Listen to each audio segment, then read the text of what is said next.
সন্ধে নামার সাথে সাথে গ্রামের অদূরে এক পুরনো বাড়ির জানালা থেকে আলো নিভে গেছিল। বাড়িটি বছরের পর বছর ফাঁকা ছিল, তবে আজকের রাতে সেখানে কিছু অদ্ভুত ঘটনার সূচনা হয়েছিল।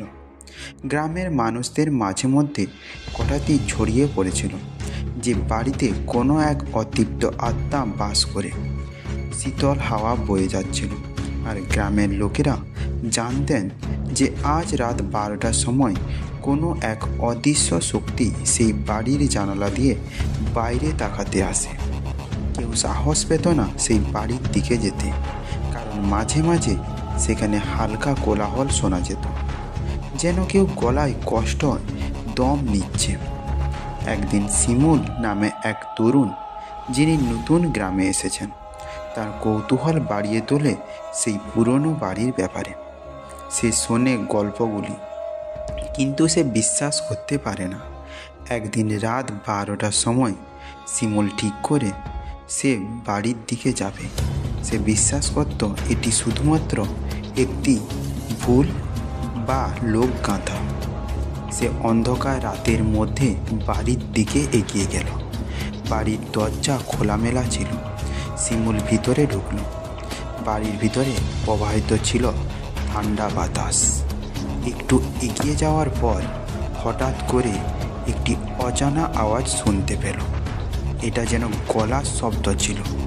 কেউ যেন কাঁদছিল। কোথা থেকে আসছিল সে বুঝতে পারছিল না।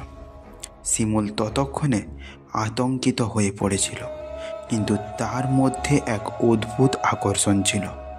কাঁদুনে আওয়াজ অনুসরণ করে সে একটি পুরনো ঘরের দিকে এগিয়ে গেল।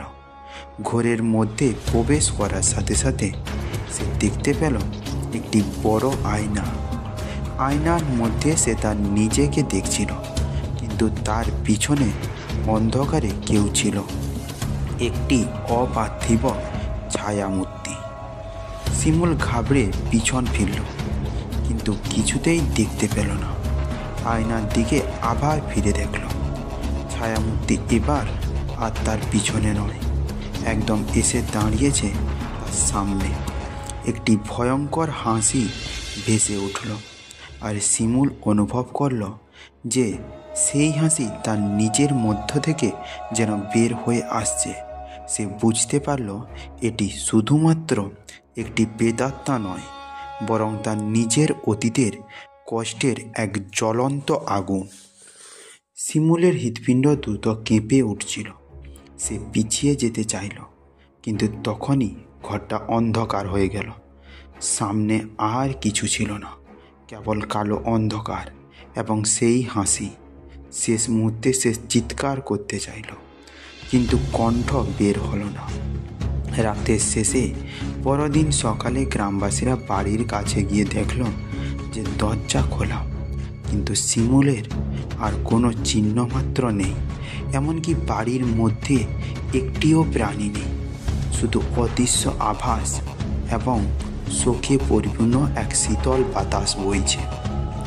অবশেষে সবাই জানতে পারল যে বাড়িটি শিমুলের জন্য একটি চরম অভিশাপ ছিল, এবং সে আর কখনো ফিরে আসবে না।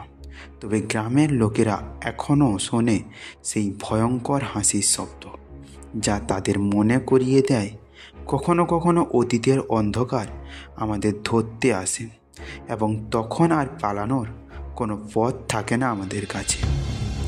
এটাই ছিল শিমুলের কাহিনী, যা এখনও রাত্রির অন্ধকারে বেঁচে আছে।